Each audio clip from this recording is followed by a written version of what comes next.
کتنی بار واقعہ سنا ہے کہ حضرت موسیٰ علیہ نبینا علیہ الصلوۃ والسلام نے اللہ سے پوچھا مولا مجھے جنت میں اپنا پڑوسی دکھا.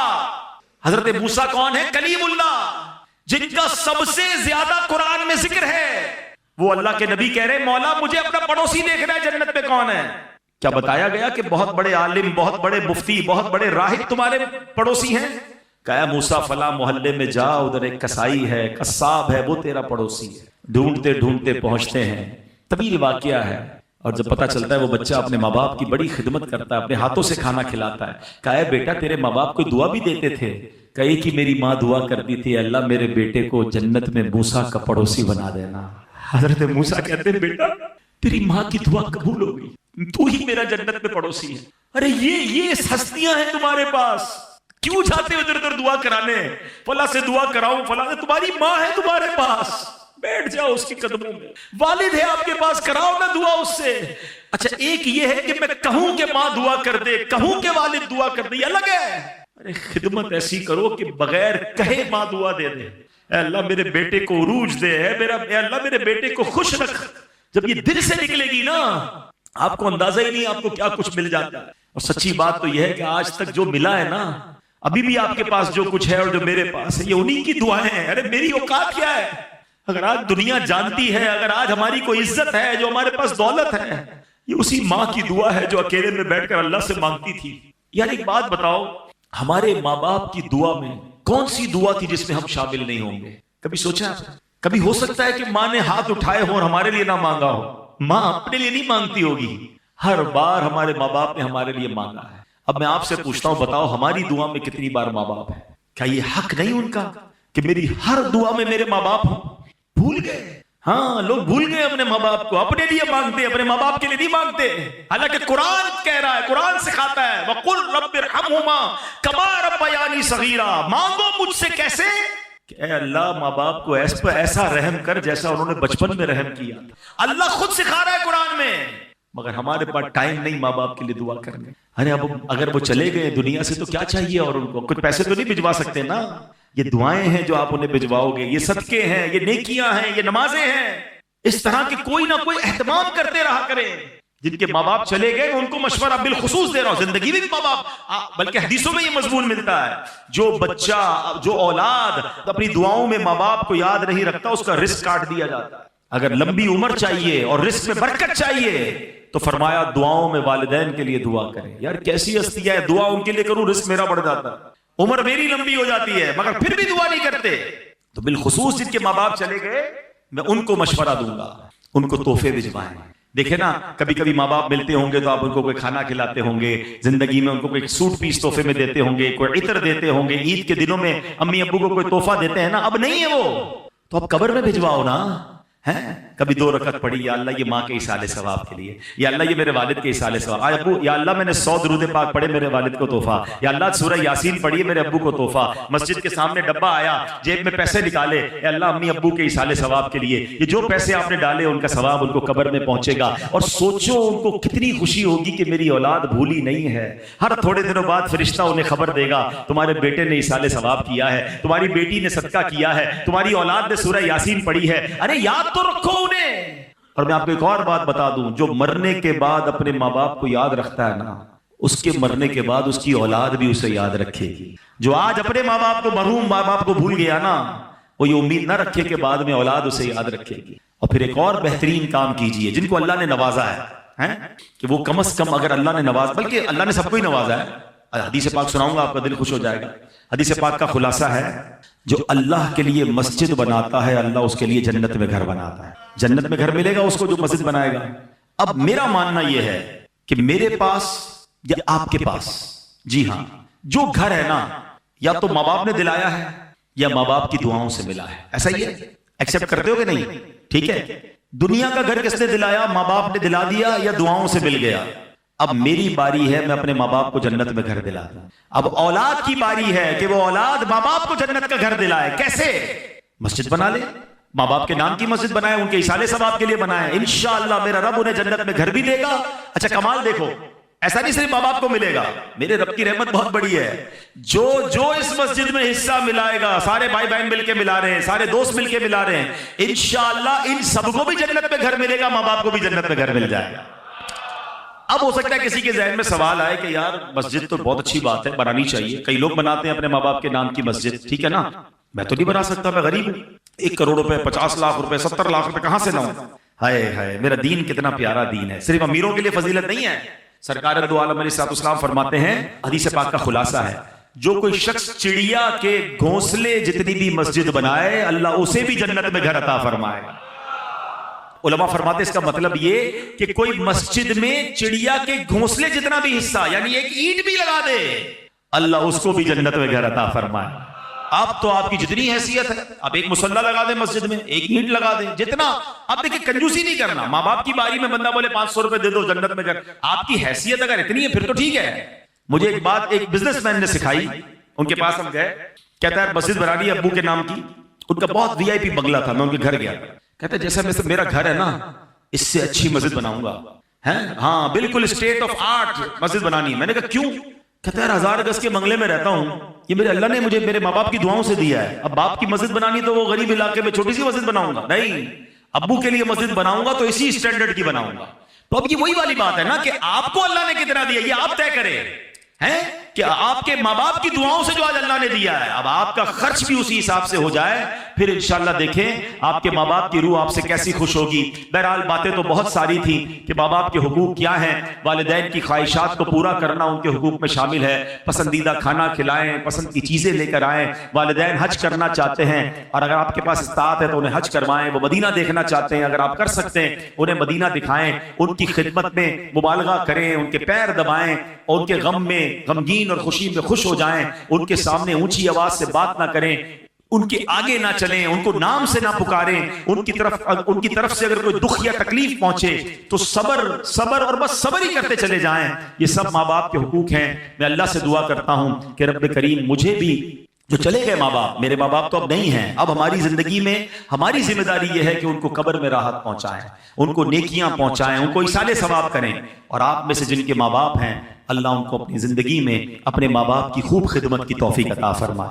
ماں باپ چلے جائیں تو ان کو ایصال ثواب کرتے رہنے کی توفیق عطا فرمائے۔ اور اب آخری بات ماں باپ سے یہ کروں گا کہ اگر یہ ساری باتیں میری اور آپ کی اولاد سن لے تو بتاؤ نا ہمارے لیے زندگی کتنی آسان ہو جائے، ہماری اولاد بھی تو ہماری فرما بردار ہو جائے گی نا، اگر اس طرح کے بیانات سنے گی کہ ماں باپ کے ادب کیا ہے۔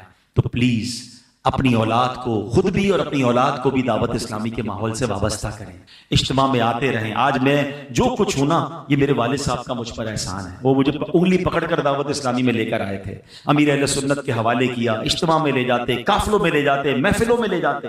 آج وہ دنیا میں نہیں ہے، مگر انشاءاللہ اگر جو میں کر رہا ہوں ٹوٹا پھوٹا دین کا کام، وہ آپ جانتے ہیں، اس سب کا اجر انہیں مل رہا ہے۔ میری ماں نے الحمدللہ تربیت فرمائی، قربانیاں دی، تو آج انشاءاللہ اس کا اجر مل رہا ہوگا نا انہیں۔